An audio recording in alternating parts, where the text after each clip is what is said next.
Oh man, feels so good. Feels so good to see you guys again. I have been busy. Holy cow.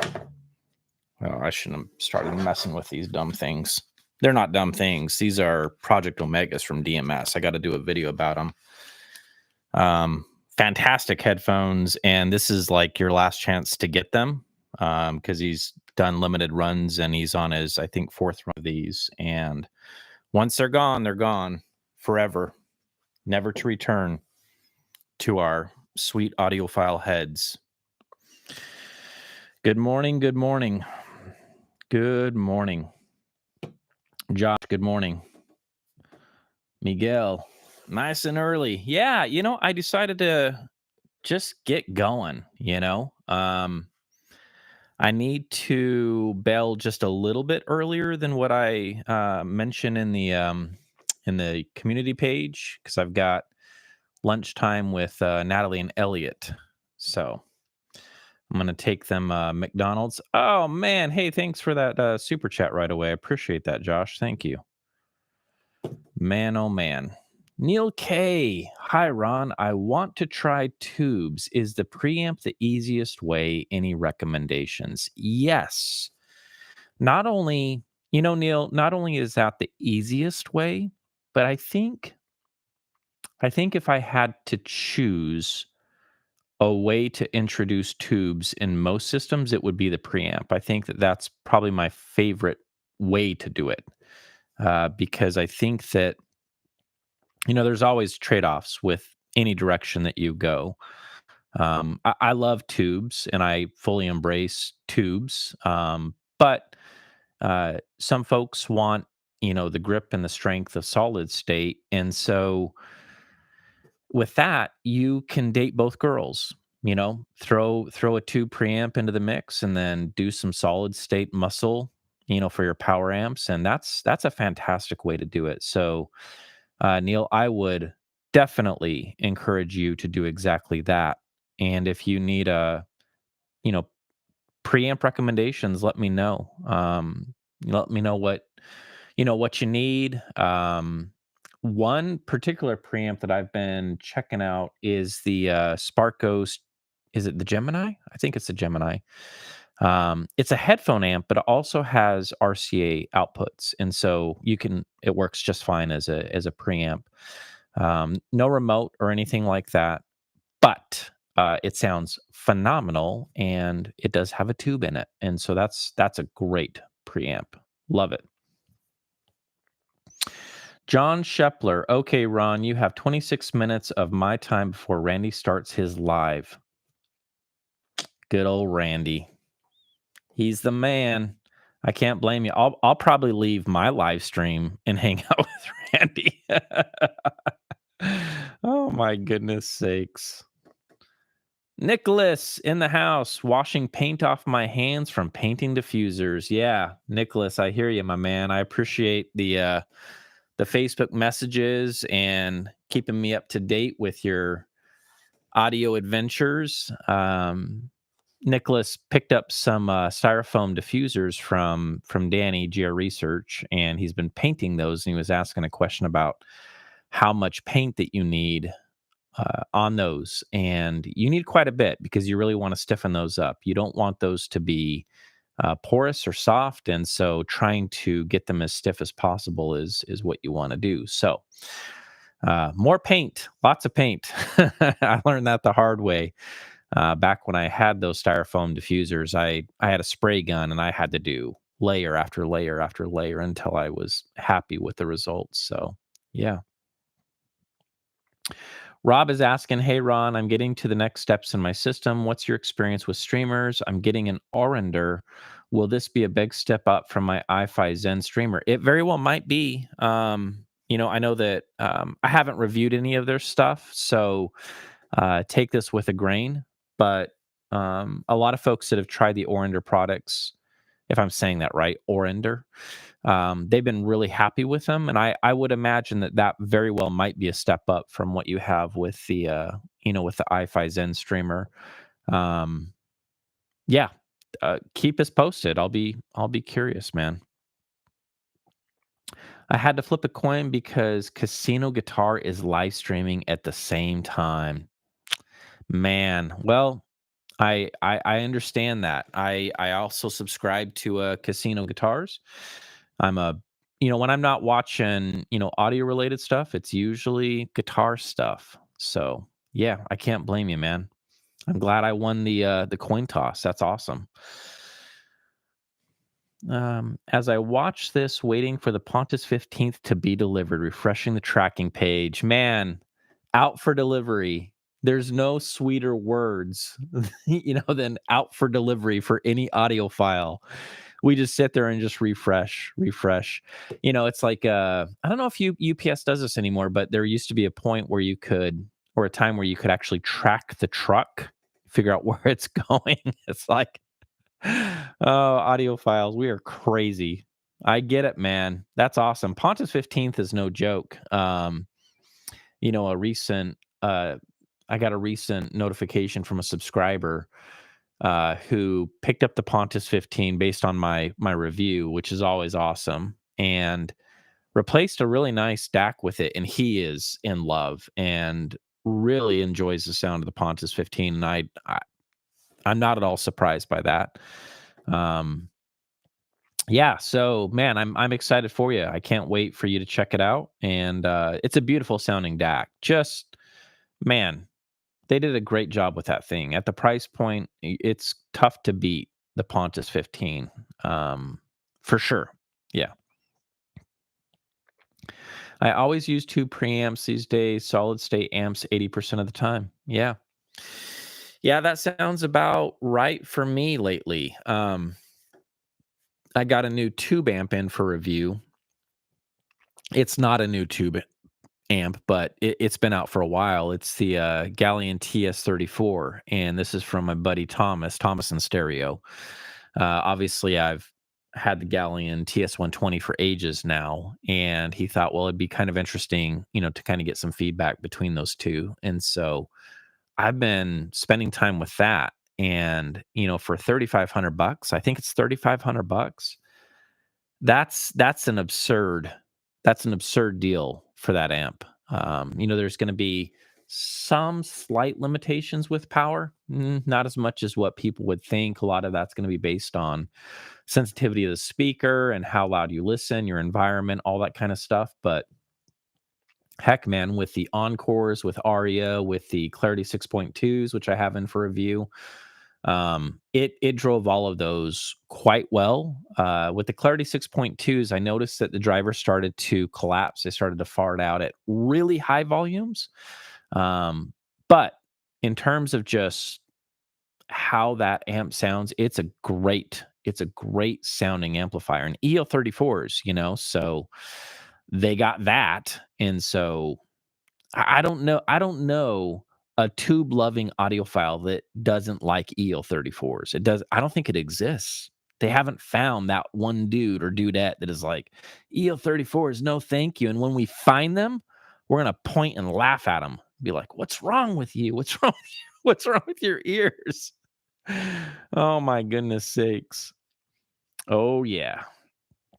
Nicholas, I have gone through 4 cans in 2 panels. Laugh out loud. 2 more to go. Hang in there, man. You'll get there, and you'll know it. Once you have enough paint on there, let it dry. Take your time. Do it, in layers and coats. And heck yeah, man. You're gonna love it. Once you get those diffusers up on the wall, you know they're great. Awesome.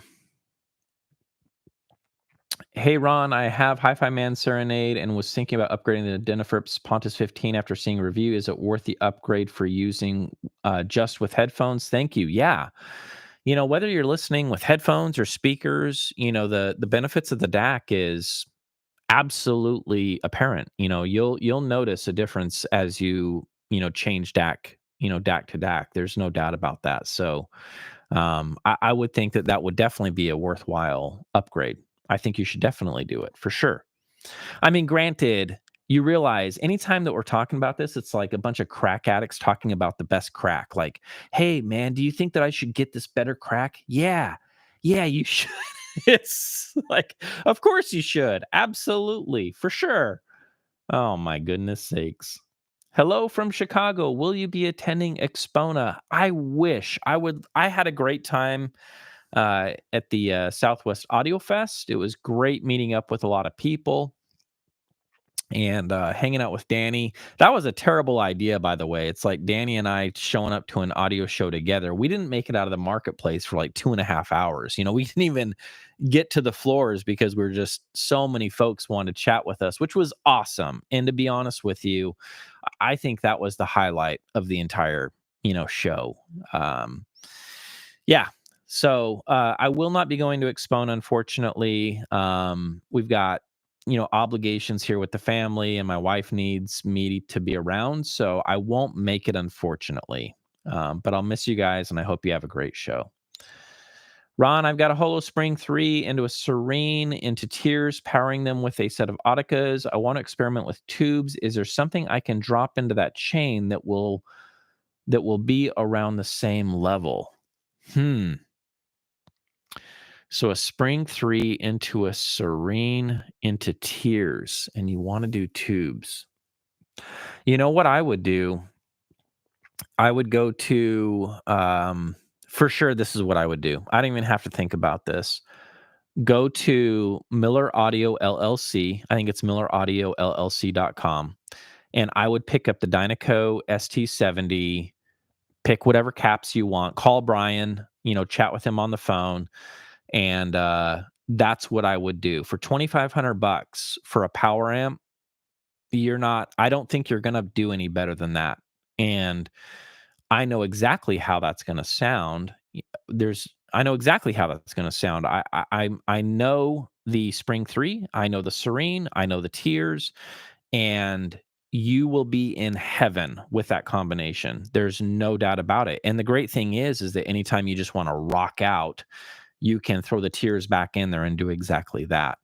But to get that magic that tubes offer, um, that Miller Audio Dynaco ST70 is the way to go. For 2,500 bucks, you're not going to find a better option that I know of, that I've experienced so far. Baron of Gray Matter, what is your opinion on Flex Mini DSP Dirac Live? I don't have the option of room treatment. I'm using it with my Luxman 507 in separate mode, pre-out to mini DSP and back into main sound good, question mark. What is your opinion of Flex Mini DSP Direct Live? I feel like you're out of my element. I haven't messed around with that kind of a configuration. I wish I could answer you. I have used Dirac. I haven't messed around with anything from mini DSP, so I don't want to blow smoke. I don't know about that particular configuration. I'm sorry about that. Hello, Ron. Will you review the Revival audio speakers one day? Sure. Yeah, I would check out. Yeah, absolutely. Nicholas is asking, when is the XLS Ron Core being released? We're having some production issues. Elliot lost a couple of the drill bits, and the billing department is a complete nightmare. Natalie's been using crayons, and half the crayons are broken, and so you know we'll get to those orders as soon as we can. We will definitely get to those orders as soon as we can. We've got a super chat from Cheap Audio Man, Randy, my homie, my compadre, my buddy. You the man, Ron. Wednesday is live stream day. You got that right, pal. You got that right. Live stream day, Wednesday. Heck yeah. Randy is a dear friend of mine. If you're not subscribed to Cheap Audio Man, you need to do it twice. Don't do it twice because then you would just unsubscribe. Do it one time. He's great. Fantastic. My homie forever. No doubt about that. Let's take a look here. Good morning. Good morning, Ron. Randy, you also. Yeah, good morning to both of us. Heck yeah. Hope y'all dig this. Chris P got badly hurt and could use some smiles. Oh, I'm sorry to hear this. Chris P got badly hurt and could use some smiles. I'm sorry to hear that. That's no good. Like button folks. That is from Baron of Gray Matter. Even though I couldn't answer his question, he's telling you to like the video, the live stream. Please do that. That's awesome. I appreciate that. Thank you. Follow up and last question.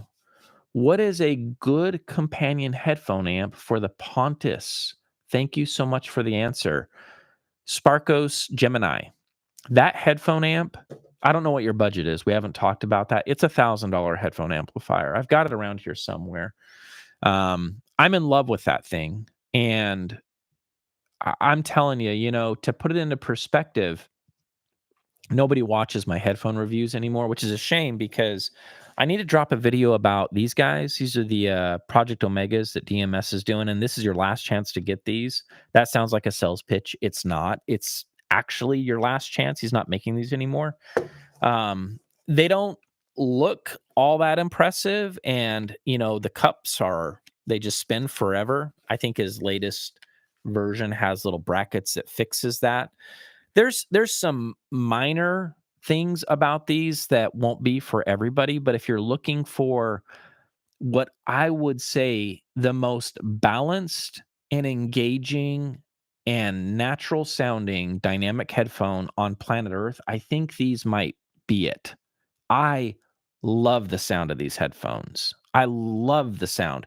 It's like I've got the Empyreans over there, Empyrean 2s. Those are what, $3,000? These are $1,000, so they're not cheap. I'm going to tell you right now, the Empyrean 2s are the girl that you dated that was, part of my language, batshit crazy. She was a lot of fun. She was insane. Stilettos, mini skirt, whatever, would not go to Taco Bell with you. No way. And when you showed up in your Civic, she would point and laugh at you and be like, go get a real car. You had a lot of fun dating her, but you didn't marry her. You married this girl. And she wears jeans and Chucks and, like a Led Zeppelin t-shirt. And she's fine with Taco Bell and she's fine with Civics. No, she doesn't stick her nose up in the air. This is such a great sounding balanced headphone. I'm going to shut up about it now because I need to drop a video about it. I'm probably going to do that today. I got to work on a video very quickly because he's working on the last batch of those and they're gone forever. But anyways, yeah. I have paired a number of headphones, including the Project Omegas, with that Sparkos Gemini, and it is sublime. And there's no doubt in my mind that would be a perfect pairing with that Pontus. So there's my answer. Hopefully that's within your budget. I love the Sparkos Gemini. It is a great sounding headphone amplifier, and it's a great sounding preamplifier. The only thing I don't like about it is that it doesn't have subwoofer outputs. So, that kind of sucks, but for a simple 2-channel rig preamp, you're not going to get any better than that thing. It's great. When will we see a review of Adcom's gear, vintage or the newer stuff? That's a good question. I had reached out to them a long time ago, and it sounded like we were going to make something happen, and I don't remember why they backed out. I can't recall what the reasoning was, but I'll follow up with them again and see if I can make something happen. It would be a lot of fun. I've owned some of their vintage stuff, the GFA 555 or 550, whichever one Nelson Pass worked on back in the day. And those were, really nice sounding amplifiers, for a budget find, those are great. There's nothing wrong with those.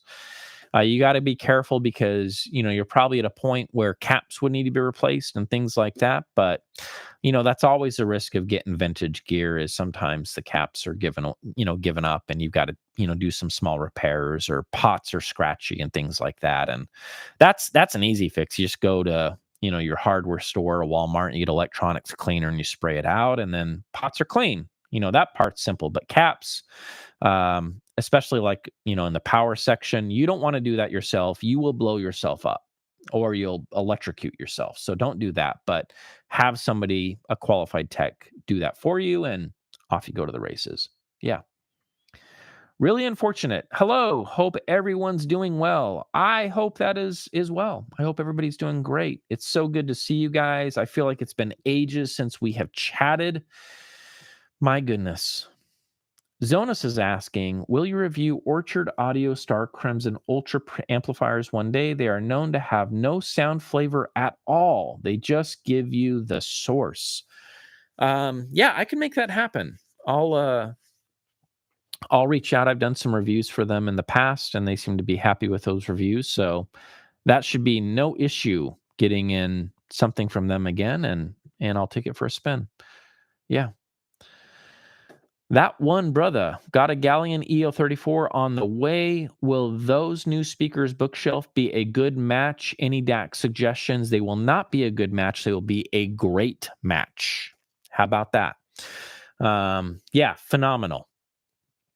Whether you go with the TS120 or the TS34 with Aria, despite the fact that you're looking at a 6 ohm load at 85 dB, both of those amps will play it very loud.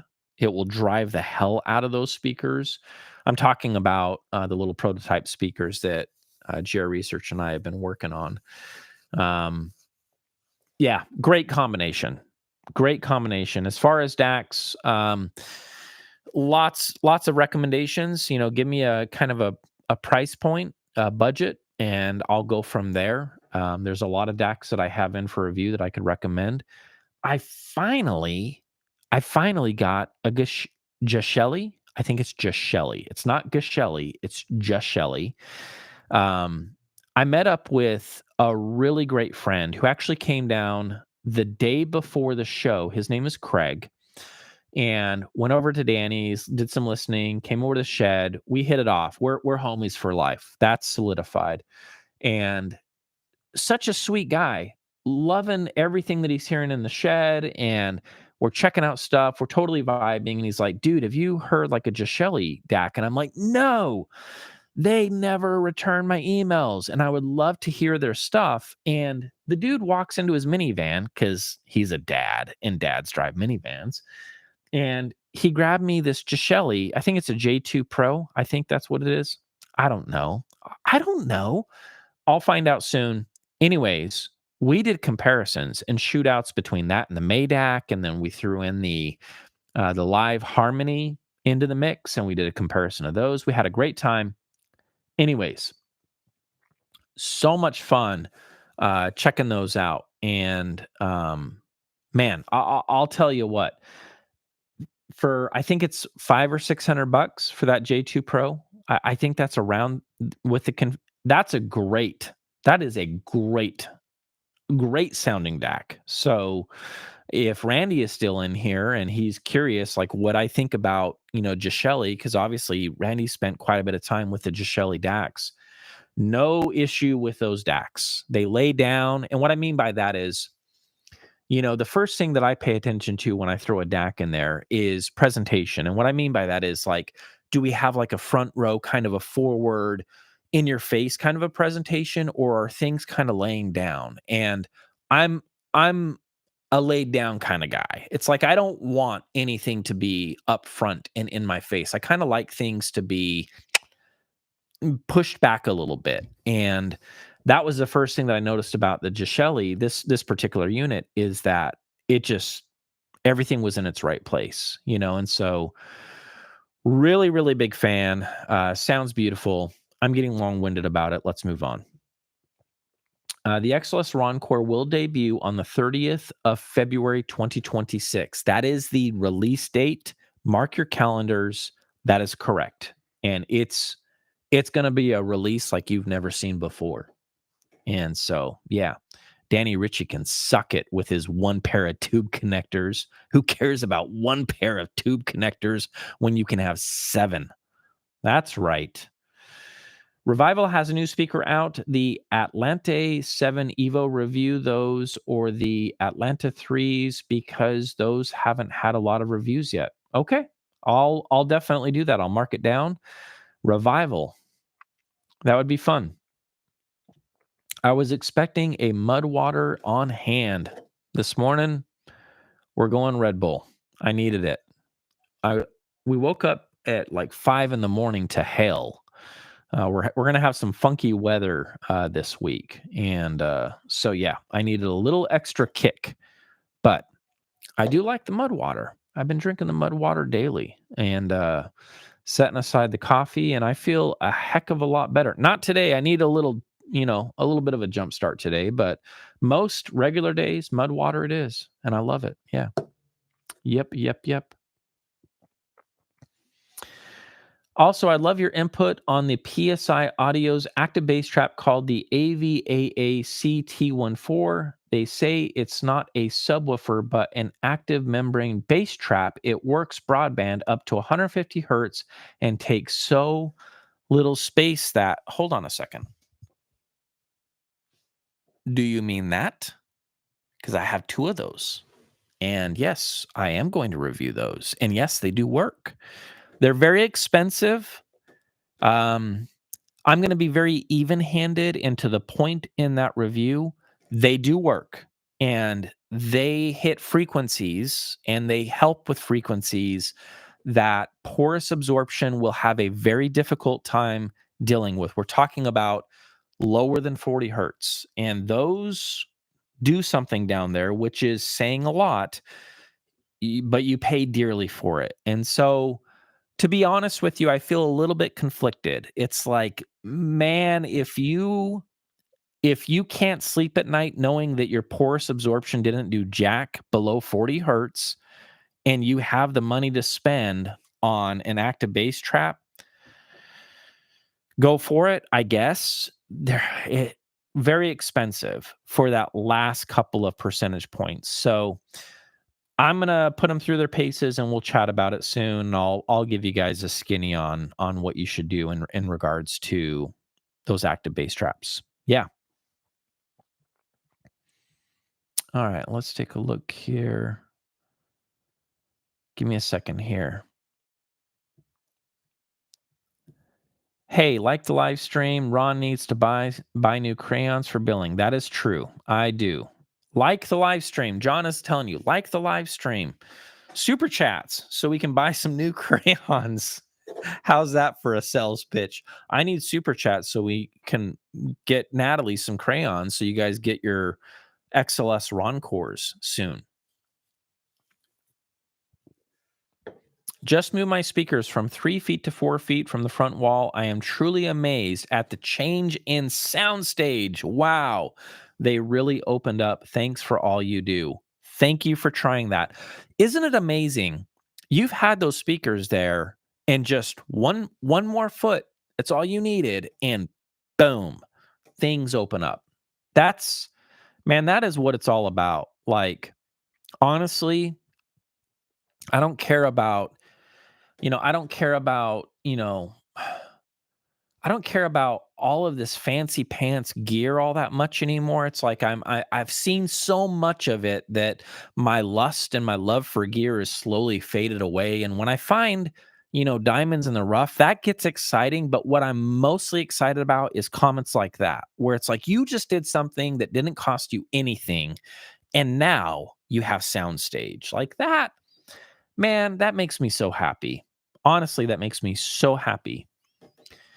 Any desire to review live products? I'm especially interested in the UDAC. Yeah, really unfortunate. I do have the live Harmony. So this is their upper end DAC. It's not super expensive, I don't think. I think it's what, 2,500 bucks. Somebody correct me in the comment section. Um, but yeah, I actually have the live Harmony, and I will be knocking out that review here sooner than later. I need to get on that and finish up my impressions. I like the DAC so far. Soundstage is definitely pushed back. I mean, and that's not going to be for everybody. That was something that Craig and I noticed when we were doing some comparisons when he came out and we were listening in the sound shed together. We were bouncing between the Gishelli, the Maydac, and then the live. And as soon as we put in the live, we're like, whoa, that I almost thought that the soundstage collapsed, but it didn't. It's just much further back. And so, again, depending on speaker positioning, placement, all of that, you may not catch that. If your speakers are slammed against the wall, then it's going to sound like a wall of sound. But if you give your speakers room to breathe and you start playing around with, real soundstage and placement imaging, then the live Harmony, it really lays down big time. So That might not be for everybody. Some people might love it. And yeah, I'll report on that as soon as I can. Ron, please set the record straight. When doing DAC comparisons, are blind tests the audiophile's kryptonite? In other words, could you even tell in your room which DAC was which? So the answer is yes, I can, but I'm humble enough to say I would be nervous doing a blind test. I would really be nervous to look like a fool in a blind test, and that's me being very humble about this. And I want to say that it is difficult. There are times when we're talking about subtleties. I don't think that I would get it 100% of the time. I would like to believe that because I spent so much time with the MADAC that I would probably be able to pick that DAC out most of the time, a higher percentage. But if you just brought over a DAC and you're like, which one is which? And can you tell me very quickly in a blind test? I don't know about that, man. I think it's challenging, and of all of the things, you know, cables would definitely be last in line in terms of like what they're doing for me, at least with what I'm listening for. But a DAC is close to that. It can be very difficult to tell the differences, at least for me, and it takes time for me to have that aha moment of like, oh, okay, I think I know what's going on here. And I will tell you that in the event where I was not in this space, the sound shed that is heavily treated, and I was in, just a typical listening environment with, speakers that are set up in a typical, couple of feet off the wall. I don't think I would be able to tell much of a difference at all. And that's just me being honest. Because a lot of the differences that I do start picking up in DAX almost never have anything to do with tone. There's a little bit of a difference in like bass impact and power and punch, maybe a little bit of that. But more often than not, it's all having to do with staging, imaging, placement of instruments, the clarity and the detail retrieval of those particular spatial cues and things like that. It's difficult. That's how I feel about it. It's not so easy. It's difficult for me to tell the differences. So I'm just being honest. I'm pretty sure the Omegas are going to be open source too, so you could build your own when DMS releases that info. That is true. Douglas is going to be doing open source, so you will eventually be able to just build these. I don't know how difficult that would be in terms of parts, labor, all that kind of stuff. But if you're looking to just buy a pair of the Omegas, which I would encourage you to do, they're phenomenal. They're incredible headphones. Um, like I said earlier in the live stream, this is the girl that you end up marrying. The Empyreans are the girl that you dated. You're like, whoa, she was a handful. That was crazy. These are the girl that you end up marrying. And I use these daily. Like I literally use these every single day that I need headphones, whether I'm working on sound clips or editing a video or just listening to music as I'm working. This is my girl. They're just so balanced. They're so easy to get along with. I love them. And there is a bit of bias involved because I've known Douglas for a very long time. I consider him a very good friend of mine. So there is some bias, and I'm proud of him. I'm just so proud that he took the chance to do something like this, and I'm glad they turned out sounding so dang good. Yeah. Let's see here. I had the Project Omegas and had to return them. Try any song with low frequency, lower than 40 hertz, and have a listen. I will. Yeah, I haven't noticed a lack of bass so far, but I'll certainly give that a go, and I'll see what I think in my final thoughts.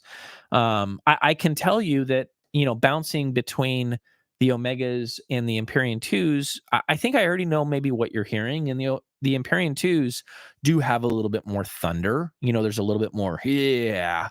Um, but I'll certainly give it another go, and I'll let you know. And it could just be priorities. Like, what do you want? If you need that real deep bass, then perhaps these aren't the headphones for you. And I'm sure Douglas would be fine with that. Let's see here. Arturo, hi Ron. I bought the SMSL PO100 Pro, and wow, amazing upgrade. My setup includes RE's 15th and topping A90. I want to know your opinion on DDCs. Is it worthy to go for a Singster SU6? I don't know. I am not an expert when it comes to DDCs. I haven't really explored DDCs, and I haven't spent a lot of time messing around with them, so I don't know. I don't know. John Shepler, hey, I've got to go to work. I got to go to a work meeting. Darn work getting in the way of fun, but I'll rewatch later. Have fun with the kids and enjoy your day. Thanks, John. I appreciate you, buddy. When is the 15th? When is the Venus 15th review coming? Slacker. Man, I do feel like a slacker. I had a lot of momentum going, getting like 3 videos out a week, and then the Southwest show came, and little did I know I got a lot of visitors, and some unique, interesting visitors. I should mention this briefly, and then down, if you guys have more questions, we can jump into this. But oh gosh, what is his name? I'm gonna forget his name, and I feel bad about it. So we all know Monster Cable. Monster Cable, massive. They had their heyday. They sued the pants off of everybody with the name Monster, whether it was a water park or not. It's like, I'm gonna sue you. The founder, the head monster, showed up and spent time in the sound shed. So I've met that guy, and I didn't know what to expect. And he was he was just a sweet dude. I mean, he was really kind and humble and considerate, and it was cool just chatting with him and getting the nod of approval from literally the head monster. He had this giant Flava Flav necklace that said Head Monster, and it had diamond encrusted necklace. It was wild. I was like, what is happening right now? You came to Iowa Park, and you're in the sound shed, and you're listening in here, and you are the head monster. It was crazy. Anyways, uh, he came in, he had bodyguards, he had people with him, showed up in an Escalade, the whole 9 yards. It was crazy. And then I had a number of different other folks that stopped by and listened, and, hearing the Arias, that's not their name. We don't know what their name is. The NRD prototypes. And everybody was just blown away, and that made me so pleased that people heard this room, heard the sound shed, heard these speakers, and they were blown away. And so that was a cool moment. That was really, really neat. Anyways, been super busy. I had all of that going on, and then obviously the show, and then returning from the show, and then more visitors. It's been busy. We've been busy. Yeah. When is Thomas dropping the new tube separates with monoblocks? That's a good question. He sent me a little teaser pic showing that he is coming out with some monoblocks, it looks like. I don't, the pair that I saw in the picture, they looked like if they're a prototype, they were a good looking prototype. They looked finished to me. And I don't know anything about them. I don't even know, excuse me, what type of tubes are in there or the price or anything like that. But hopefully soon. I'm excited to see what Thomas ends up doing. Let's see here. I've listened to the Felix Audio Envy with a Susvara, and I'll say that a pair of great headphones at around $1,000 paired with the Sparkos Gemini will absolutely leave you not wanting anything else. I believe you, man. I will tell you, like the Sparkos Gemini, that could I feel confident in saying that could be my last headphone amp. And I meant to say this earlier, to put things into perspective. I have the Burson Voyager Soloist. That's a $4,000 or $4,500 headphone amp, and it does a way more. A lot of more tricks and things that you can do and configure with it than the Gemini. But if we're just talking about how the headphone amps sound, I prefer the Gemini. And so that says a lot. Like we're comparing $1,000 headphone amp to a $4,500 amp. And for me, the Gemini clearly beats it, at least for the stuff that I'm listening for and what I want out of a headphone amp. I thought it was better. So, yeah, for sure. Don't remember if I already asked you this, but what ladder deck under $10,000 would you recommend? Oh my gosh.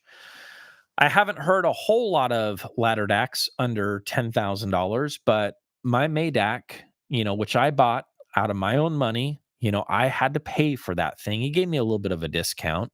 Um, that is my DAC.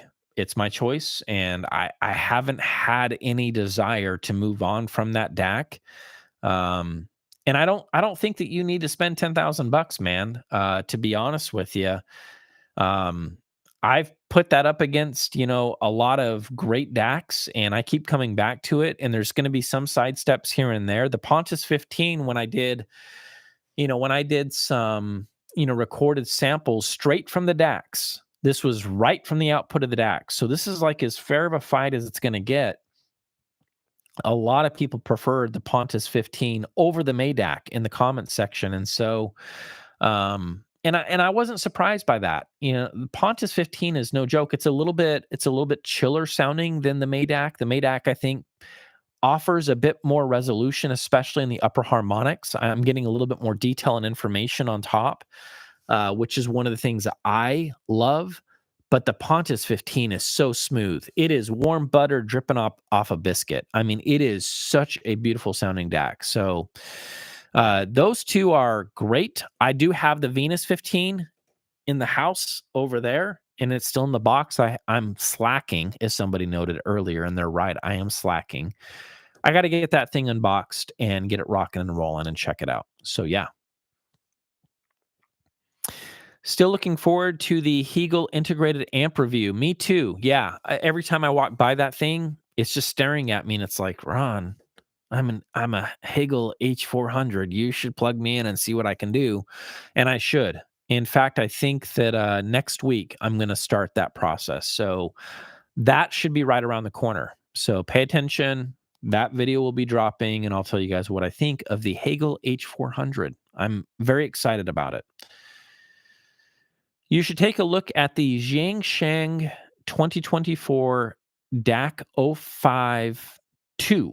People are ecstatic about it, and it needs a good review. I will notate that, and I will mark that down. Thank you for the recommendation.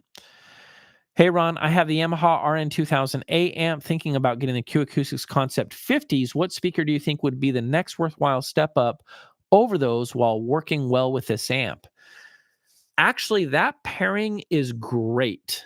And one of the big reasons why, and it depends on how you're using the RN2000A.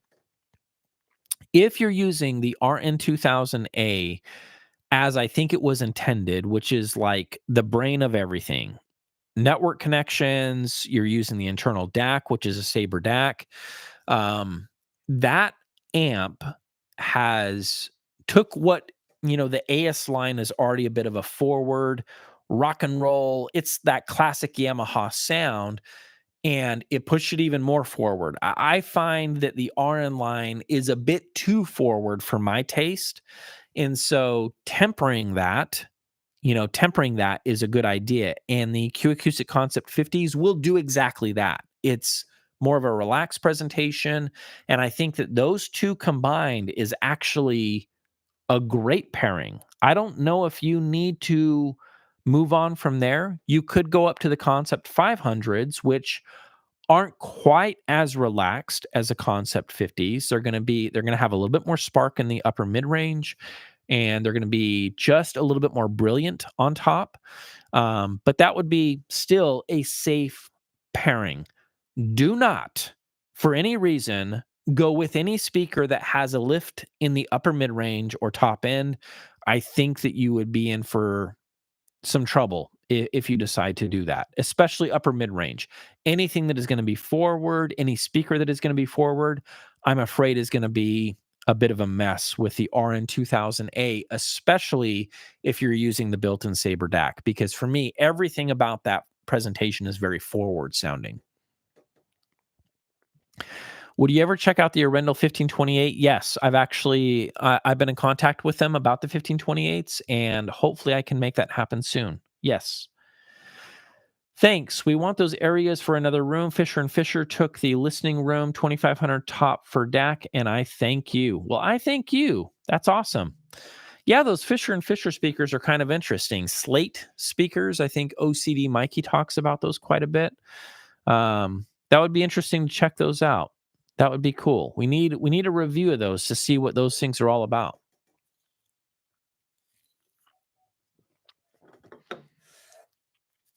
If you're in love with acoustics, there is a French acoustician who studied diffusion for 3 years and made his own that costs 27.5 euro. It's called the MDD 40016, and I suggest that you take a look at it. I will definitely remember that. That's interesting. Copy, pen. Thank you. I will take a look. Mod right bridge to buffer. Yeah. I've talked to Dan. I talked to him at the show. It's great to see Dan. Dan's one of my favorite people on the planet. He's such a sweet guy, very humble. We need more humble dudes out there that are doing this, and Dan is certainly one of them.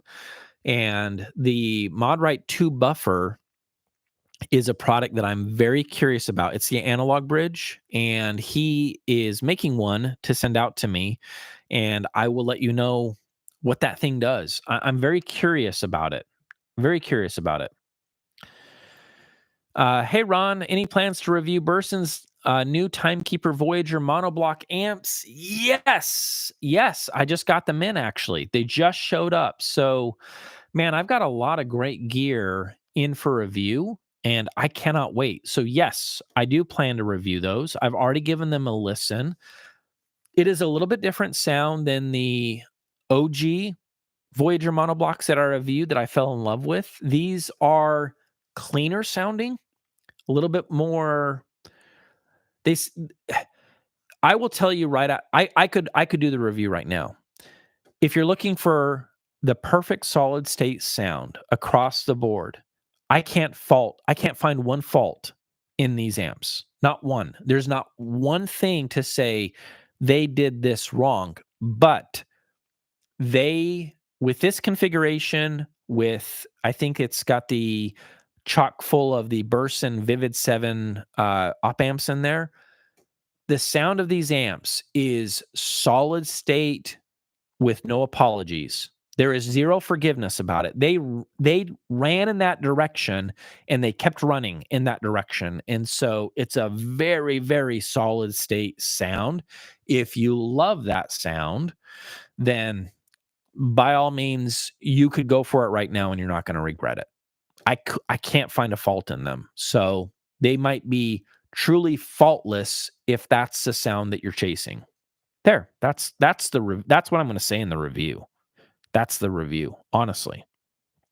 Except it'll be long-winded, and I'll make up a bunch of words about like time domain and stuff like that. Room treatment, dedicated listening room, 12 by 21 by 7.5. According to the lot speaker, 7 feet from the back wall. MLP is 7 feet. How effective is room treatment? So close. I have bass traps. The smaller that your room is, the more effective or the more important the treatment gets. You know, as things get smaller, you need more treatment to deal with that room. And so, yes, absolutely, you should be doing room treatment. I will tell you that 21 feet is going to be your friend there. 12 feet kind of scares me. You don't have a whole lot of width. I wish that you had 16 feet is usually kind of like a great starting point. It's going to be tough, but yeah, you're going to need absorption in that room. I can promise you that. And 7.5 feet is obviously not real high. So absorption is going to be your friend. Bass traps is a good starting point, but if I was working on a room like that, I would lean in the direction of absorption. You're going to need it. No doubt.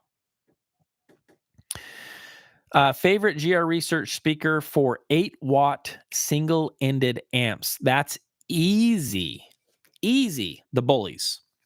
The Bullies by far, by a long shot. There's no other speaker in the GR Research lineup that I would pick if I only had 8 watts than the Bullies. Those are one of my favorite speakers that I've ever reviewed. And for folks that have just a couple of watts to work with and they want the most dynamic speaker in terms of bandwidth that I've ever spent time with, the Bullies win by a long shot. There's nothing even close.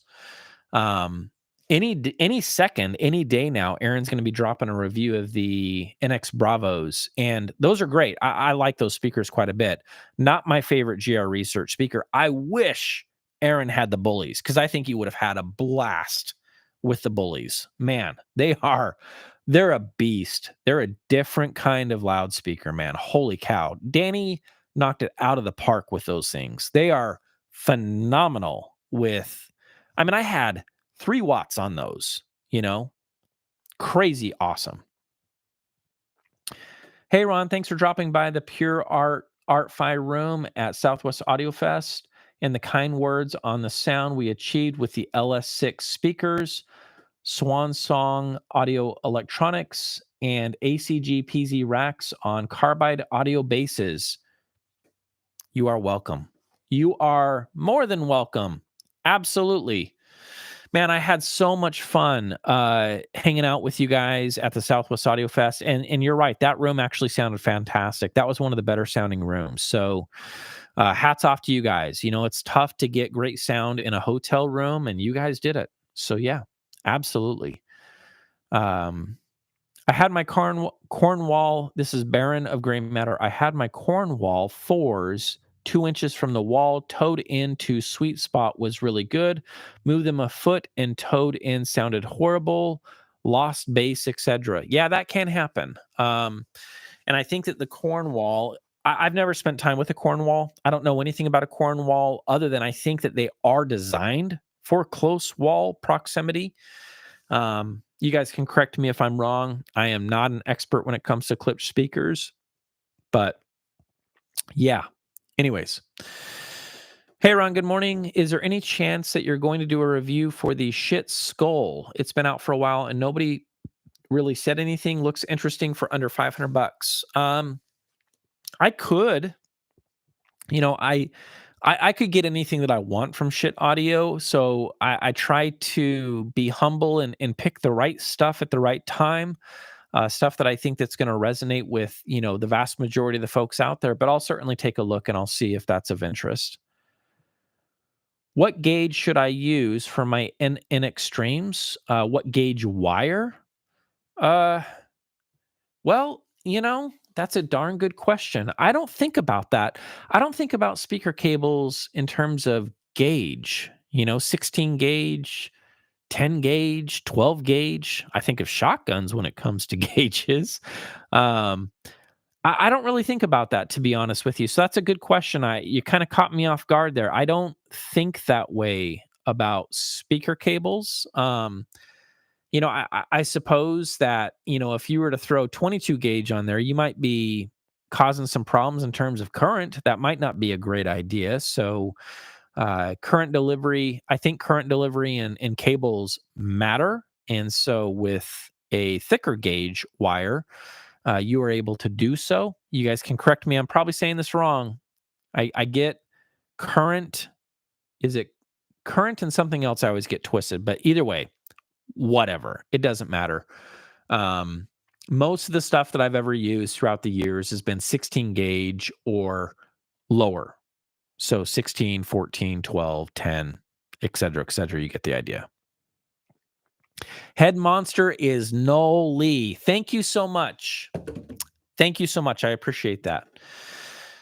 Normal Man says, also thanks for your mention in EVPs to the rescue Southwest Audio Fest with Norman Varney video. I was standing just off camera, should have jumped in, and you could have had Norman and Norman. Yeah. Norman Tracy and Norman Varney should not be confused. They're two different gentlemen. Both were at the show, and Norman Varney had the best. We were just chatting about this earlier in the live stream. He had the best sounding room, in my opinion. If we're talking about just a balanced sound. And Norman, feel free to drop a link to your website in the live stream so people can go there and check out what you have to offer.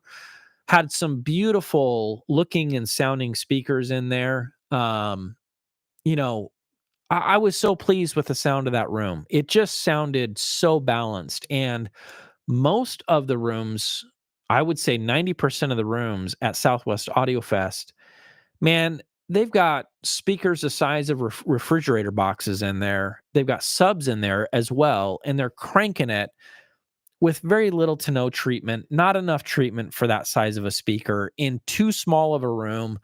And it was just a bass heavy mess. And I'm not trying to be a Debbie Downer.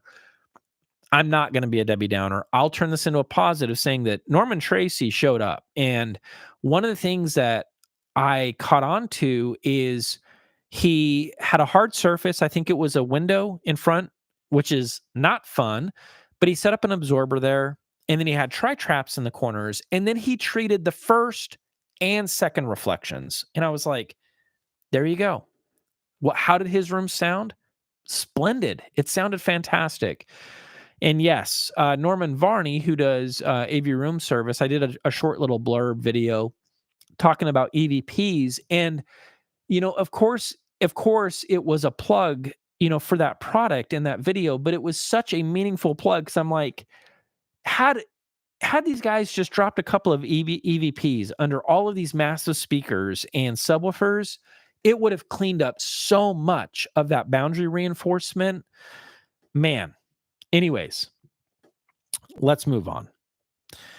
Also super great to see you around so much more lately. Been loving the turntable-centric reviews. Thank you so much. Yeah, it's great to kind of go back to my roots and spin some records again. I've been having a blast. And obviously the Pure Fidelity turntables are legit. They're incredible.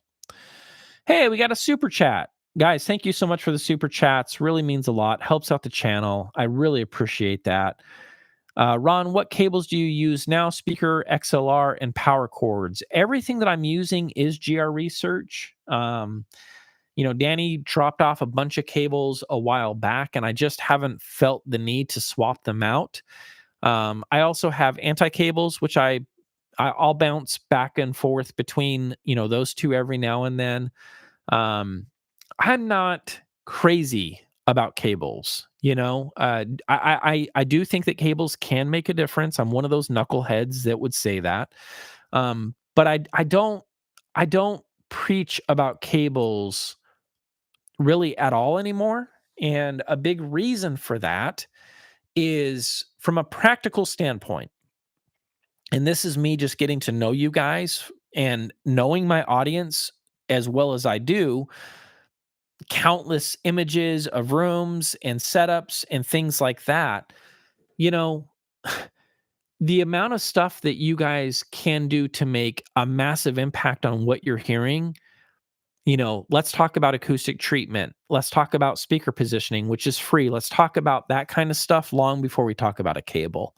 Because I do know for a fact that all of these things, acoustic treatment, placement, you're going to benefit a lot, not a little bit, a lot. And so I would rather focus on really, really, really honestly helping people out with big gains rather than focus on little gains. And it's not to say that those little gains aren't important. I just think that the order that you do things, there's got to be a proper order of how you tackle things. And I would rather start helping people with proper placement, which is free, right? It doesn't cost you anything for proper placement.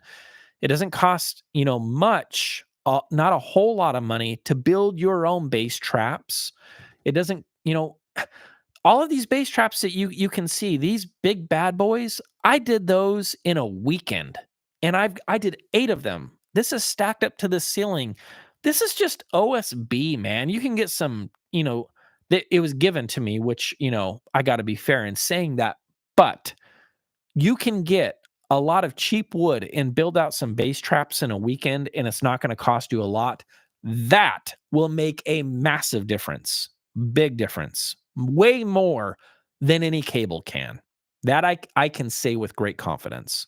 With great confidence, this will make way more of a difference than any cable that anybody's trying to sell you. There's no question about that. We can lay that to rest. I feel very confident and passionate about saying that because it's true.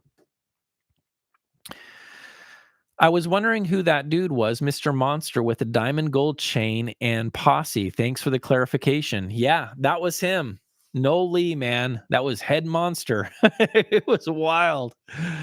Hey, Ron, have you experienced HQ Player with a powerful PC? I would love to see an HQ Player trial and review from you. Also, Doretta protocol to send you the data to your streamer. I was blown away. Here's the thing. There is nothing that I would want more than for my Inuos Zenith to natively play HQ Player. Like, I wish I could just install the HQ Player core, but I can't. I know that there's a way to use HQ Player with a separate computer, and I've thought about doing that.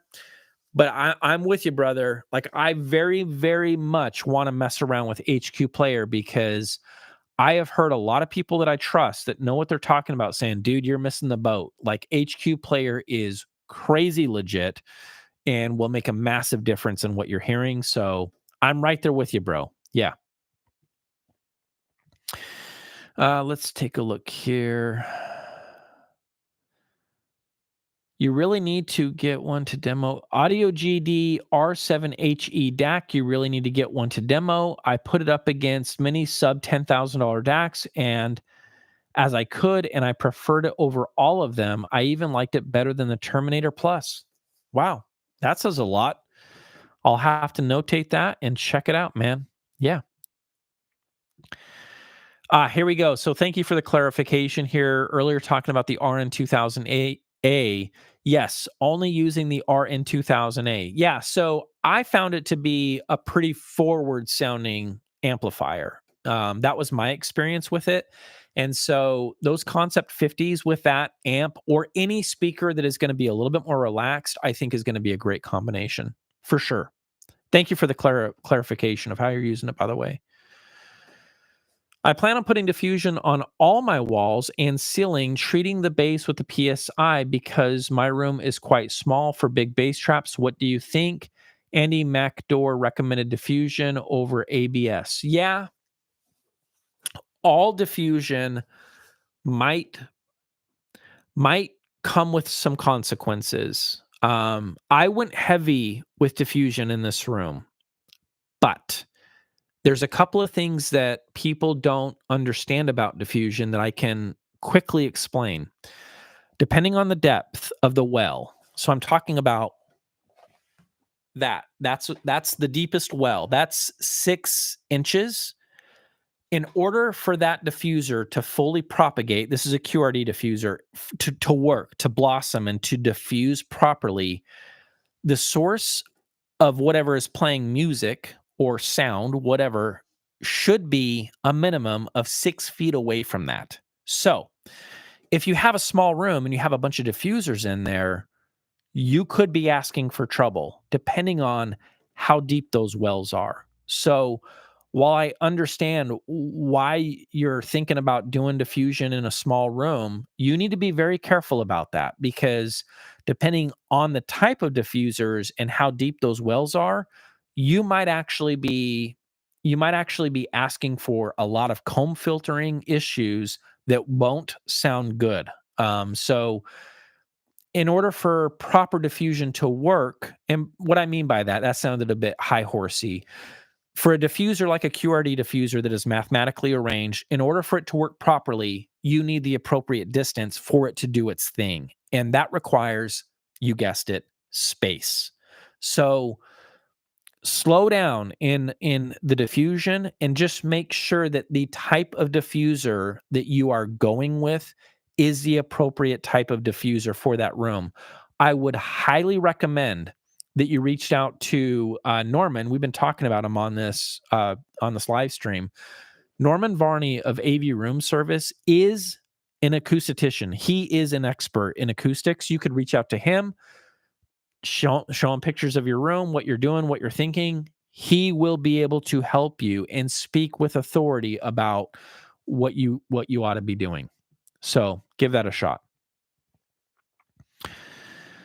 Do you have any tips to try and raise the center image from waist high to head high? That's going to be mostly having to do with rake angle of the speaker and the height of the speaker. So I would be, if that was me, the first thing I would be doing is I'd be taking a look at my speaker stands, and I would be changing the height of the speaker stands.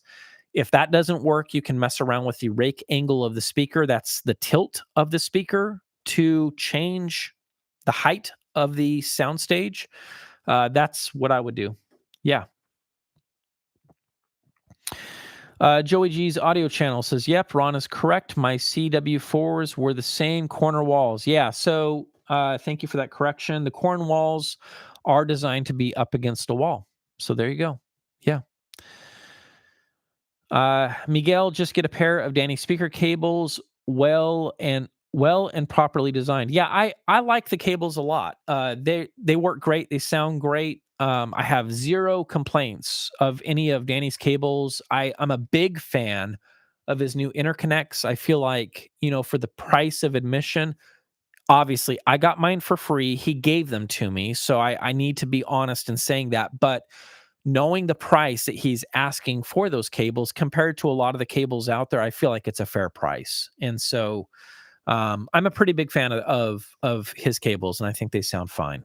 But again, folks, I know it's exciting to buy cables and to rush out and get that stuff.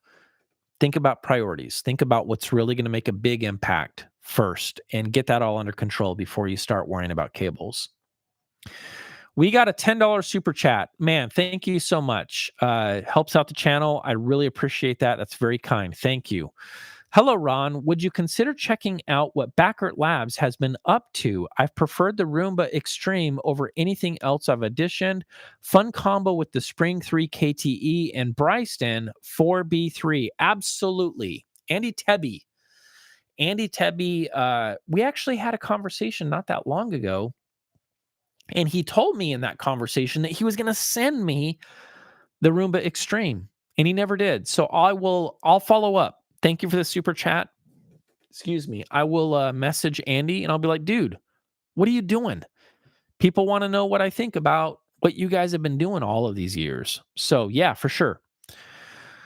Room acoustics are first priority in my experience, and Ron's comments about EVPs are 100% accurate. Yeah, I cannot stress it enough. The EVPs are no joke. And when I left Arizona, a lot of people have asked me, whatever happened to your Auticas and your subs that you had? I paid for those, right? Danny didn't give me much of a discount on those at that time. A little bit of a discount on the subs, but I built the NX Auticas and the double troubles and veneered them all out. They looked awesome. I gave those to my brother John. Love him to death. He's my homie. And John and I, growing up, we really weren't a lot alike. I mean, we've always been great brothers and great friends, but we didn't really have a whole lot in common. Music and guitars was the one thing that we have had in common. And I got him big time bit in the audiophile world before I left.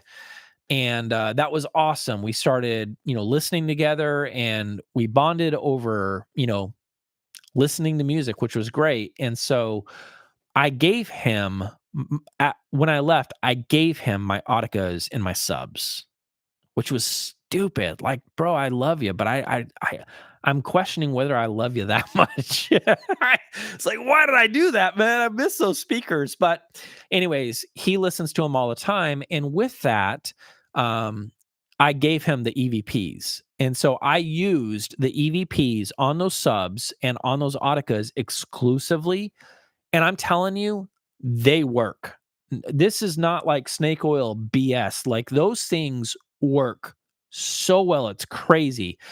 If you are in a situation where you have like a lossy floor, wooden floors, if you have, a room where you're sharing with other people and you've got a lot of noise because you're trying to listen to music and it's driving people crazy, the EVPs will save the day. I'm telling you right now, you get your speakers off the floor onto EVPs, it's just like everything, all of that all of that direct contact on the ground, bleeding through the floors, into the walls, gone. It just, it cleans it all up. They are legit, legit, legit, legit. Worth every single penny you pay, for sure. And I agree with you. Room acoustics are first priority. The room is the elephant that you must be willing to pick a fight with. And you can mostly win that fight. Mostly. You put your heart into it. I did the Soundshed series. It's 5 videos talking about how I built this. It's one of my favorite series that I've ever put together. A lot of heart went into it. I literally pulled everything out of the sound shed. It was a lot of hard work. I was sore for days, but I think it paid off. And I think that I was able to take you guys on for an adventure, really expressing once and for all the difference. The real difference maker in the room is how you handle the room acoustics. That's the difference maker. So, yeah. Once you have good cables, you have good cables, but a bad cable can have a big impact. Swapping a USB cable that came in the box with a good one made a big difference. That's fantastic. That's great, man.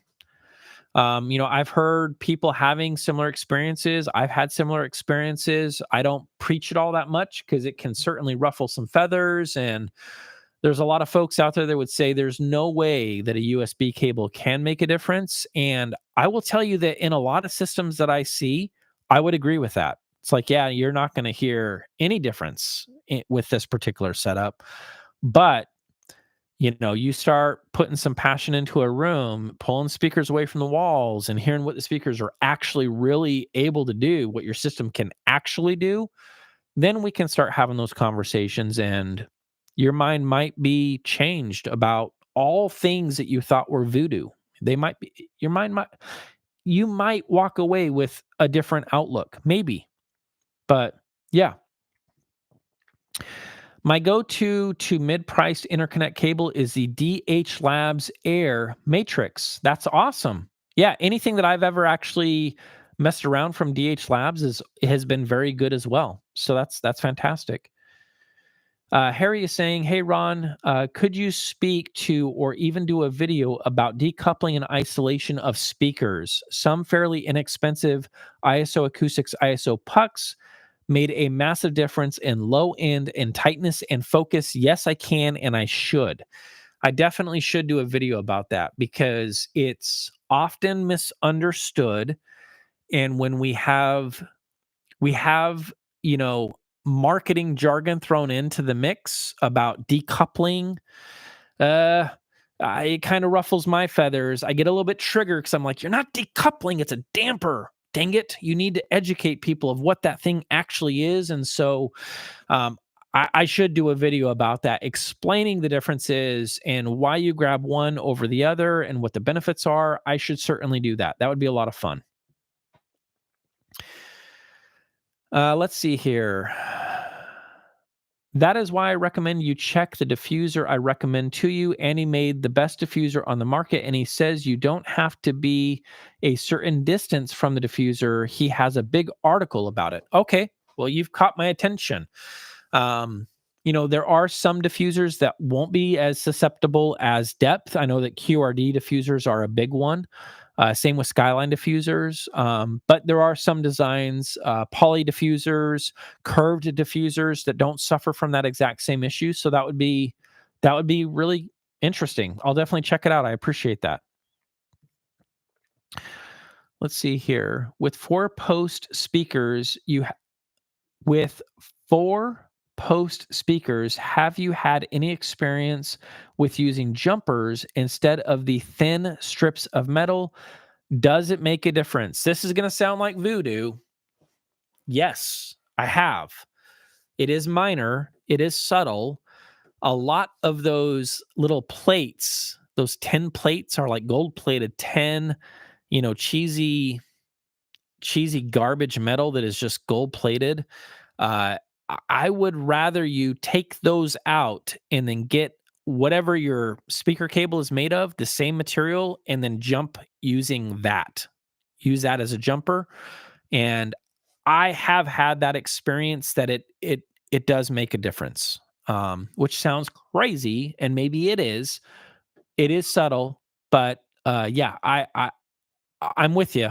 I know what you're saying, and I think that you should consider that.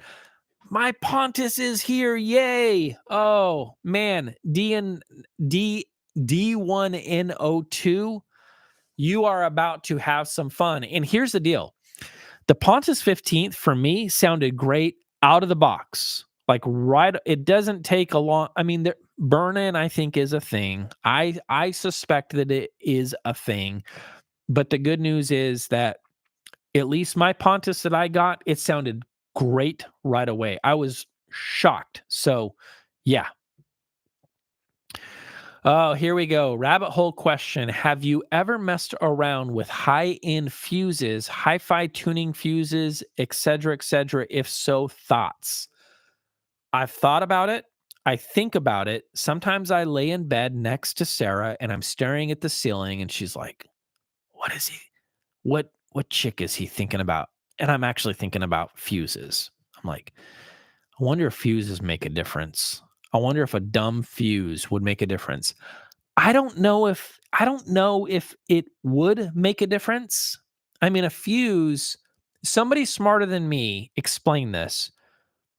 The fuse is in the signal path, right? I mean, is it part of the power section only, or is it in the signal path of audio? How does that work? What's going through the fuse? Would that matter? Does that matter? Somebody smarter, which is all of you guys can tell me the answer to this.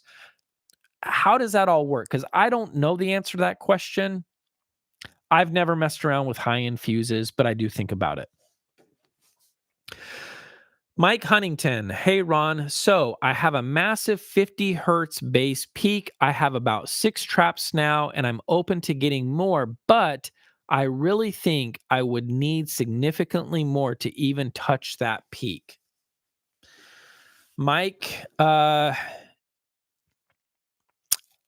you taken shots with REW? If the answer is yes, send me your file and I'll take a look at it. I will reach out to you and I will help you. We'll get it we'll get it figured out. Send me pictures of your room. Send me everything you got, and we'll tackle it. 50 hertz is doable. It's tough. Once you hit 40 and below, man, porous absorption, boy, it's tough. But Mike, I'm here to help you, brother. You've been a dear friend and longtime subscriber. I will pay attention to you and I will help you, and we will pick a fight with that elephant, and we're going to kick its ass. That's what we're going to do. All right.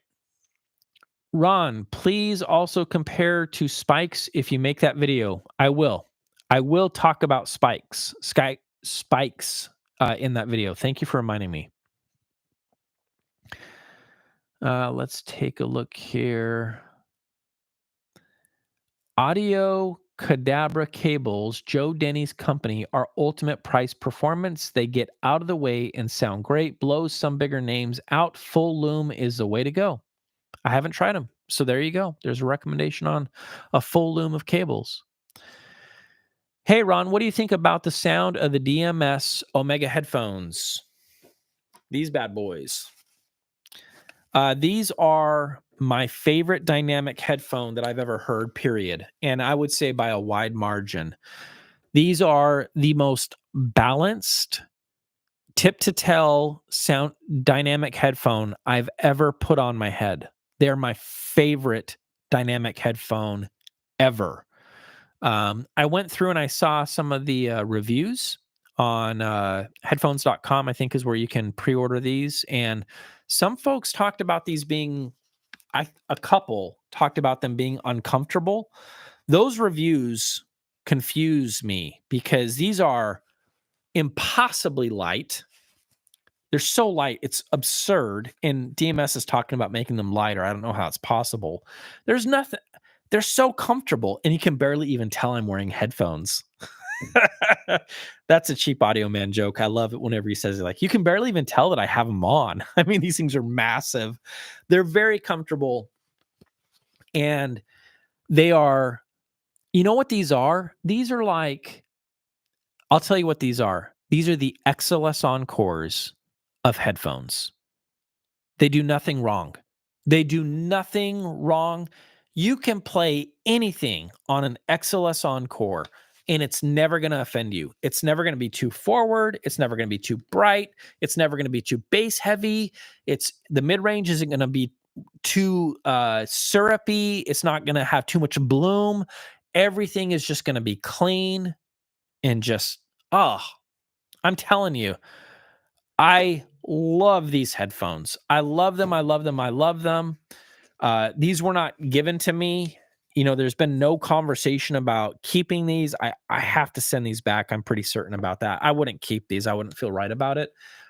I love the sound of these headphones, and he's getting ready to close this last, I think he's doing on his fourth offering of these, and then he's going to close orders, and then it's going to go open source. So if you want to buy these, this is your last chance. And I love them. Honestly, enthusiastically, no BS. Love them, love them, love them. They're great. Phenomenal.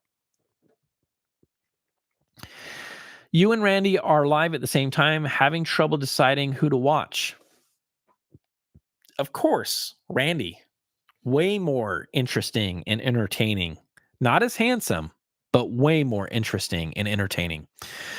Instead of overpriced footers, use sorbethane, the very best material known for vibration absorption. I use it under literally everything amazing stuff. Can't recommend people to try it enough. Yeah, sorbethane is no joke. I've used sorbethane pads, many, many times. And you're right. It certainly damps out vibrations, resonances, things of that nature. No doubt about it. If cables make a difference, I'm pretty sure that a fuse would make a difference. There you go. There's an opinion right there. Don't know if he's right. I'm not too sure. Some speakers like Kef, Ascend, etc., tweak the on-axis response so that combined with their dispersion, the estimated in-room response is smooth. I always thought a smooth and flat on-axis is preferred. That's a good question. It could come down. That's a complex question. We would need to be looking at a very specific example. A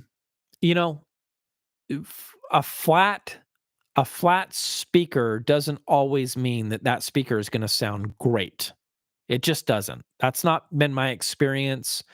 Randy posted a video about measurements yesterday saying now he knows why he hates flat sounding speakers, which sort of made me laugh because I was like, dude, you love the XLS Encores and they're a very linear flat speaker and you loved them. He loves those speakers.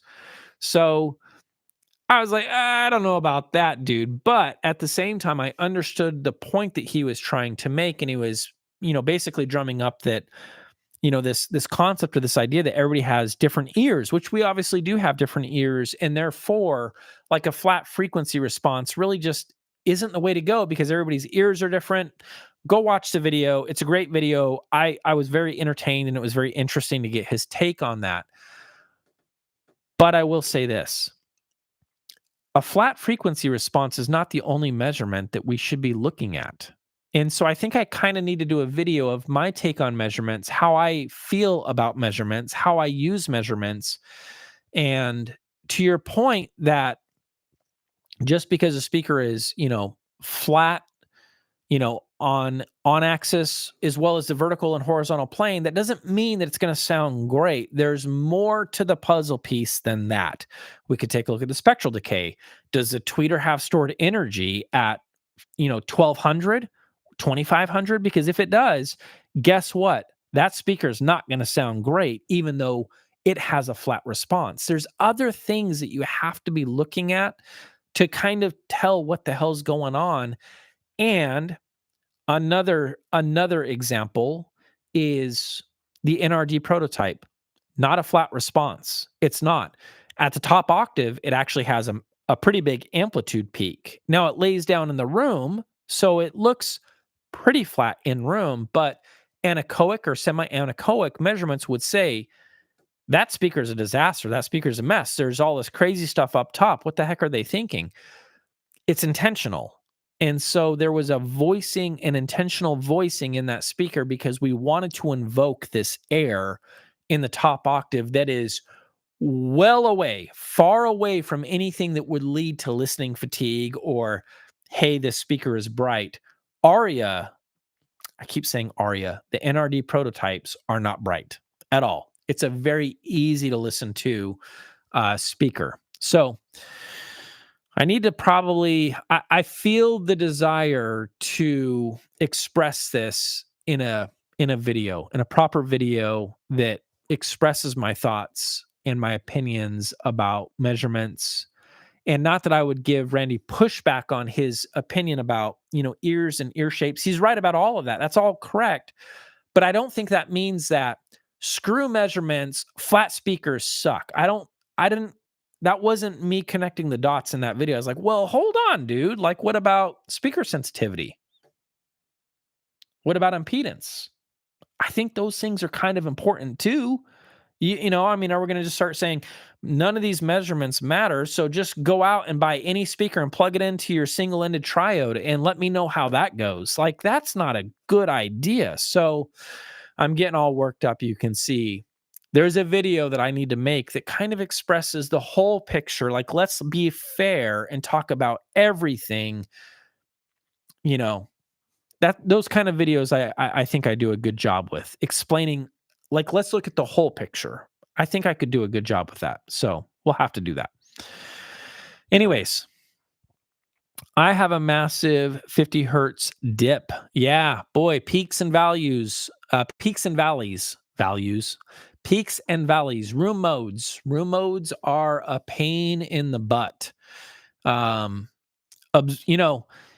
Whether it's a dip, whether it's a peak, if you have a dip at 50 hertz, that means that lower down the line, you've got a peak. And so evening that out, absorption. Absorption is your friend. You need absorption because that's what will happen is this will happen as you start to treat the room. That peak won't be as egregious and the dip or that peak won't be as egregious and the dip won't be as egregious. It will even out. That's the whole point of absorption. And obviously placement can help with that too, because you might be sitting or have your speakers in the wrong spot. And so, moving things around, you can fight that elephant in different ways. So, yeah. Yes, hi-fi tuning fuses made a significant difference in the 3.6 Magnepan speakers. There you go. There you go. Change out your fuses. Why not? Why not? All right. We've been at it for an hour and a half, but we're going to keep going. I'm going to hang in there for another 30 minutes, okay? And then I have to call it quits because I'm going to have lunch with Natalie and Elliot. I'm going to bring them McDonald's and surprise them for lunch at their school. These are special moments, and I wouldn't trade that for the world. So I'm going to hang out with you guys for another 30 minutes, about 30 minutes, probably 20 minutes, 30 minutes, and I'm going to boogie. But let's just keep going. I thought fuses were BS. It is in the signal path, can be power or signal, usually power. Some amps put signal through them between stages. The silver white vintage USSR fuses on eBay are cheap and amazing. There you go. What do you say to people that say all DACs sound the same? I know you don't think so, but how would you answer that debate? What is your chain of importance in the sound, speakers, DACs, amps, etc.? So to answer the first question, I don't pick fights with those folks. Instead of trying to persuade them that they do make a difference, I usually ask questions like, "Well, what tell me a little bit about your setup in your room. Can you show me a picture of your room? Can you show me a picture of your setup?" A picture is worth, 1,000 words. It's like you can just take a look at something, and then instead of acting all high horsey saying, "Yeah, your room sucks," I actually try to be sympathetic and I try to understand, like, okay, like I think I can see maybe why you're having trouble, hearing some differences in DAX. Have you ever considered trying this? I can see your speakers are right up against the wall. You've got ports on the back of those speakers. That's going to be producing a lot of bass boundary reinforcement. Have you ever tried pulling the speakers, I don't know, 3 to 4 feet away from the wall? They might be like, dude, that's crazy. Why would you do that? Try it. Even if you have to push them back when you're done, if it's a living space or whatever, give that a go. Try that. Listen for a week or two, and then let's talk. I have helped out countless people over the years. I've been doing this for more than a decade now, and I have helped countless. I've lost count of how many people that I've helped do something as simple as that. And then sooner or later, you get that email or that comment of like, holy crap. Like, I'm hearing things that I never even heard before. And we might not ever get to the point of them agreeing that DACs make a difference. But where we start to break bread is I'm hearing things that I never heard before.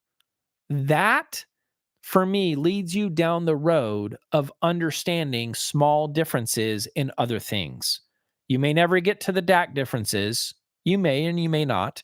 But let's start with speaker differences and preamp differences and power amp differences. Those things typically are easier to kind of sink your teeth into and figure out differences between amps and preamps and things like that. DACs are a little bit of a different animal.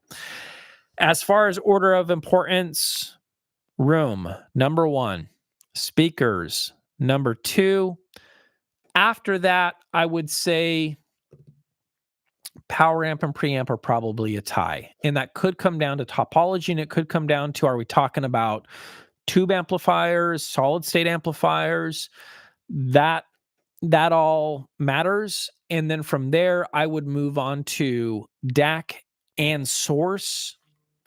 Let's talk about source for a minute because people are freaking out right now. They're like, Ron, source should have been like before all of that other stuff. Hold on. Maybe DAC and source I would place kind of in that same category.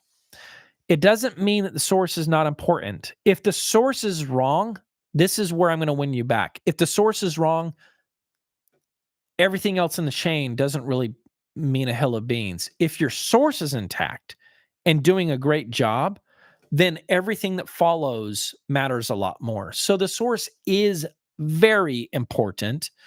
It's got to be right, and everything else flows from there. But if we're talking about if the source is right, if your source is great, then the difference that a power amp can make and a preamp can make, I have found to be quite profound. That's when you're like, I know my source is good, and it's easier for me to tell apart a preamp and a power amp, so on and so forth. Hopefully that makes sense. If not, let me know. Speaking of Southwest Audio Fest, taking into account your experience with room acoustics, were you interested in reviewing any speakers that you saw? Acora, perhaps? Not, not really. I was kind of afraid that somebody would ask a question like this. I mean, look, my takeaway from Southwest Audio Fest was a lot of really interesting gear and a lot of great gear. And I'm sure that a lot of that gear in the right environment, in the right room, would sound incredible. But I'm not going to apologize in saying I was pretty shocked and surprised at the overwhelming bass, the boundaries making a mess out of things. There, there weren't a lot of rooms that I walked away going, "Oh my gosh, I'm so curious what that speaker can do or what this preamp can do." Not really. I was actually kind of blown away. Like these rooms sound pretty bad. And I hate to say that. I hate to say that. I really hate saying that because there was a point in time when I would walk out of those rooms and I'd come home thinking like, man, my system sucks, and all those rooms sounded so much better and not this time, and that could be a couple of different things. I'm in a privileged position of having the sound shed and maybe I've just ran so far past a lot of these rooms that there's no way that a hotel room can compete and nor do I think that they should. But I think that there could have been a lot of things that folks did, like Norman Tracy did, that would have made that experience a hell of a lot better. A hell of a lot better. So that's my opinion. I know that sounds a bit high horsey and a little bit stuck up, but it is what it is. Roy, thank you so much. Super chat. I got nothing for you today. Just wanted to say, hey, thank you so much, man, for the super chat. Helps out the family. I really appreciate that. Thank you so much. $10 super chat from S Angel. Thank you so much. I really appreciate it. Thanks for everything that you do, man. Been with you for years and it just keeps getting better and better. Have a great day. You guys mean the world to me, man. Thank you so much. That humbles me. Thank you so much for hanging out with me for so dang long. And I'm glad that things are getting better and better, not the opposite. That would be an awkward conversation. This would be a weird live stream if that was the case. I'm just as, if not more passionate than I've ever been before about all this stuff. I'm glad that a lot of the giddiness about gear has drifted because I feel like I can treat it for what it actually is. And it's like, because that giddiness is kind of gone, it's like, I don't give a rat's rear end how expensive these tube monoblocks are, or this tube preamp is, or this fancy pants stack. How does it sound? That's the thing that I care about more than ever. And it's like, how does it sound and how am I going to express this in a review to where people are getting the right gear at the right price point? I feel like I've kind of hit a stride right now to where I'm keying in on things that I've never been able to key in on so easily. And a big part of that is thanks to the sound shed. It's quite easy for me to do my job these days, which is awesome. It's great. So yeah. Let's see here. Take a page from Prince and for now call the NRD speaker the speaker formerly known as Aria. Oh my gosh. Oh my goodness. That was funny. Movie man stuff. Question. What mic are you using? This is a Rode NT2A. I've had it for many, many years. It's a good mic. Solid mic. You can get them on eBay for like next to nothing these days. Speakers have many parts. The better the parts, the better the sound. A lot can depend on cabinet material. I'm with you. That has been my experience. I do think that parts matter. They do. What can be done in a 12 by 10 room? What makes the biggest difference? The very first room that I did reviews in, if you go back to the very beginning of New Record Day, that's close to what I had. It was, I think it was 12 by 13. Granted, it opened up to different rooms. So I kind of had like I think I had a hallway to the left and a kitchen to the right. So it was a bit open, but that main room was about that size. And in a room like that, as you get closer to a square, it does get more challenging. I'm telling you right now, absorption will be your friend in a room like that. You want to go heavy in the corners, as deep as you can, straddle things into the corners. I would say 8 to 9 inches deeper if you can. Chock full of mineral wool. These are 9 inches deep and they're full of mineral wool, straddled in the corners. You get the bass under control in a room like that, and you are 90% there. From there, acoustic treatment can be fun because then it's like, how do I want to now treat the room? What flavor am I going for? And it can get fun in a quick hurry. Yeah. McD's with the kiddos at school. Yeah, man. Heck yeah. Heck yeah. McDonald's for Elliot and Natalie. I can't wait. I can't wait to see them. They're going to be flipping so excited to see dad show up with some McDonald's. Ron, your thoughts on the Aeon SR7000 closeback dynamic? I've never heard it. I don't know. High-end audio shows gives me anxiety at times. Me too. I do get anxious. If you ever see me at a show and I look grumpy, I don't look like this, like animated. A lot of this is me.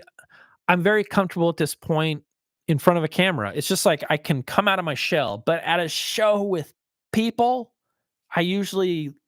some people say I look like I'm mad. I'm not. If you walk up to me, you will be welcomed with a warm welcome and a handshake and, hey, nice to meet you. How are you? Good to see you. But I get anxious as well. I get pretty anxious. Yeah. It is okay to say the room sounded bad. Thank you. Yeah, a lot of the rooms I just wasn't impressed, man. I was kind of taken back, like, wow. It's just I was surprised. I really was. I really was. Holy cow. I have Spender S5Es 2.5-way towers and a shit monoblocks and shit Ager monoblocks, Freya N, Node N2i, and topping 70 Velvet DAC. What should I start my upgrade? Good question. How do you like it? What do you feel is missing? These are like, I would start that question by asking a question like, when you listen to the music, wide variety of music, what is your big takeaway of what you feel is missing? Do you feel like anything is missing? That would usually help me figure out where we'd go from there. It's always great to hear the room makes a huge difference versus having to spend huge amounts of money on gear. Amen to that. Amen to that. You know, uh, so I, I've mentioned this a couple of times and I'll mention it again. The entire sound shed from beginning to end, all of it, all in was less than $50,000. Now, gasp, that seems like a lot of money. And it is a lot of money. The sound shed is massive. I mean, this started, a metal building that is 30 feet by 20 feet and 14 feet high, up to 12 feet, and then an A-frame roof. Dudes come in and build that, lay down the slab, and then I built a room within a room, and I did it myself, all in for everything that you see in here under $50,000, which that is less than many power amps in the high-end market. Many. I could rattle off many power amps. For one power amp, one monoblock would cost more than that. And I'm going to tell you right now, a lot of the rooms that those monoblocks are in, they're not even hearing those monoblocks. They're not. They can put them in a castle and they're going to hear echoes. In this room, anything you put in here that's even mid-fi, it would blow your mind. It'd blow your mind. Like, oh, so that's what these speakers sound like. That's what this amp sounds like. Holy cow, this is incredible. So, man, you can spend a lot of money on gear. You could throw money at cables. You can throw money at expensive DACs. You can throw money at power amps. The list goes on and on and on. But until you rethink your priority and you tackle the room, I need to write a book. That's what I need to. I need to write an audiophile's guide to sonic joy. I need to write a book. And would you guys buy a book if I wrote it? If like a guide? I could even reference videos in the book. I really need to do something like that and put my heart into it, take my time, self-publish it, and get a book out there that people can pull off a shelf and be like, this is it. This is the guide of how to get great sound and joy. Joy is everlasting, not just fleeting happiness because I bought a power cord. Joy, like you're done. Like I'm done, I should do something like that. Cover room acoustics, why you do certain things, when you do certain things. Yeah. I should do something like that. I think I will. All right, let's take a look here. It is 11:18. So, let's finish up. Let's finish up. Let me see if there's anything else here. Any ideas when the Arias, or i.e. Ron Butterflies, as I like to call them, will be released? Oh my goodness sakes. That is hilarious. Is this my homie? I think this might be my homie. Craig, is that you? Is that you? Please say it's you. I hope it's Craig. Um, yeah, I don't know when they're going to be released. That's the truth. We are waiting on a massive pallet with 100 pairs of cabinets to be delivered to Iowa Park, Texas, and then I think assembly begins. And so I'm hoping that Danny allows me to be a part of that. I would love to have my hands on every single pair of those speakers doing something, whether it's installing the drivers or laying in the no res. I would love to just have my hands in there and just know that I helped. I'm hoping it'll be in the next couple of months. I'm hoping in the next couple of months, those things are going to be ready to go. Yeah. Isn't that what Paul McGowan has done? Write a book about it. Yeah, I think he did write a book. I think so. Just don't call it Audiophiles Guide. Paul McGowan already has that title. Here I go, Jack and everybody's title, an Audiophiles Guide. That is so funny. Oh man, that is hilarious. Oh, I missed one up here. Sorry about that black lighting. I'm planning to build some do-it-yourself absorption panels with the kids for my music room this summer. Are there any simple do-it-yourself plans for diffusers for my front wall? Building diffusers can be a bit tricky. What I would encourage you to do is to go to Audiophile Insider. Yesko is the gentleman that is responsible for this particular design. This is not my design. And these slats that you see is a binary diffuser. So these are actually set up in a mathematical sequence that he figured out because he's a genius. And depending on how you do that wall, if you did absorption with diffusion on that front wall, you could do a binary diffuser on that front wall. And these are very easy to do. And he gives you the sequence. He tells you how to do it. He's got a whole guide that you can buy. Excuse me, it's a video guide, and then he'll walk you through it all. But building diffusers can be a little bit tricky.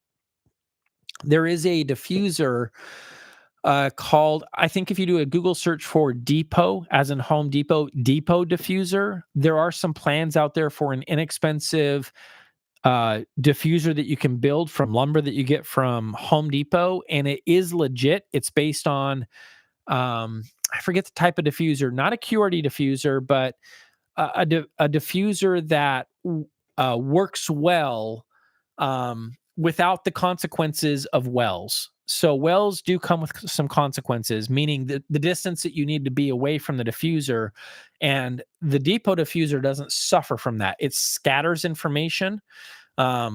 I'm getting lost in this, but check it out. It's called a Depot diffuser, and that might be a simple build. You could check that out. Hopefully that helps. What would be better, a budget Class A power amp like the Tone Winner AD1PA, or established Class AB amp like the name Super Nate amp? I don't know. I would need to spend time with both of them. Class A and Class AB can have very different sounds. Class AB being a bit more clean and sterile up top, a little bit more, ooh, there's some spark on top, whereas Class A is usually a little bit more softer on top, a little bit more chill. That's not always the case. That's kind of a generalization, and it could come down to the amplifier, which is how I like to unpack these things, is specific amps that I've actually spent time with, and then I can speak to that with more authority. Hi, Ron, getting back into the hobby after many years, and your channel has been great help. That is great to hear. Awesome. Quadratic diffuser. I think that is true. I think that's correct. Quadratic diffuser. Yeah. All right, guys. I'm going to finish up. I've got a lunch date with Elliot and Natalie. As always, thank you Thank you for tuning in. Thank you for supporting my channel. Thank you for the super chats. Thank you for watching my videos. It means the world to me. You guys humble me when you show up like this. I hope you guys have a great day. Any comments that you have that I missed, please leave them in the comment section down below and I'll get to them when I can. This week, we got some videos coming out. I'll have a video coming out on Friday. Tune in for that. That's going to be of the Humming Guru record cleaner. And then Sunday is going to be the Gold Ring Ethos SE. And I have to drop a video talking about these guys because I think these are only going to be out for like another week and then they're gone forever. So I got to do that. Thank you all so much for your support. I appreciate you all. We'll see you guys in the next video.